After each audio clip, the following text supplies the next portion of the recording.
Assalamualaikum warahmatullahi wabarakatuh. Shalom, Om Swastiastu, Namo Buddhaya, salam kebajikan. Halo semuanya, nama saya Ayu Ramadhani dengan NIM A1A225096.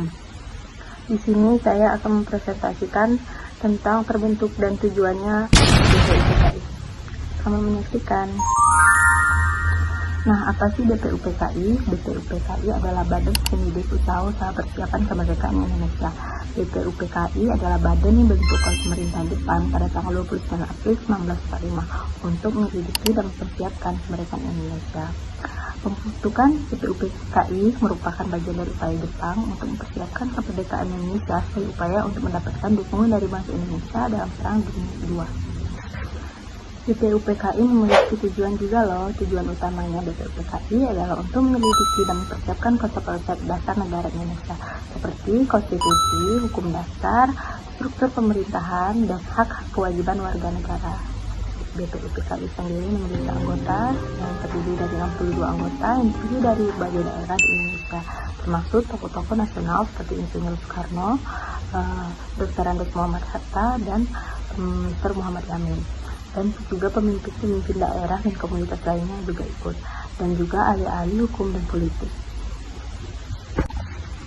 Nah, seperti yang kita tahu, BPUPKI melakukan beberapa kegiatan penting yang termasuk satu, sidang pertama BPUPKI yang dilaksanakan pada tanggal 29 Mei 1945 yang membahas tentang konsep dasar negara Indonesia. Yang kedua juga ada pembahasan dan penyusunan konsep konstitusi dan hukum dasar negara.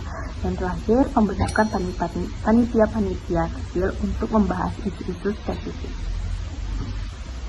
Sekarang kita masuk ke PPKI. PPKI adalah Panitia Persiapan Kemerdekaan Indonesia.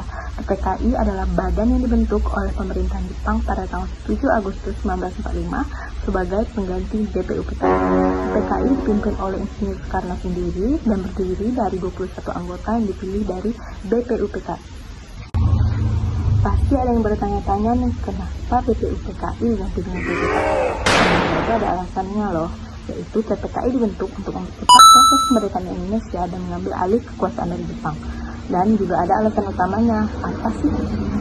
Yaitu perubahan situasi politik. Jepang menyerah kepada sekutu sehingga situasi politik di Indonesia berubah drastis. Dan juga kebutuhan akan pemerintahan yang lebih efektif. PPKI dibentuk untuk mempercepat proses kemerdekaan Indonesia dan mengambil alih kekuasaan dari Jepang. Dan terakhir, peran PPKI dalam memproklamasikan kemerdekaan. PPKI memainkan peran penting dalam memproklamasikan kemerdekaan Indonesia pada tanggal 17 Agustus 1945.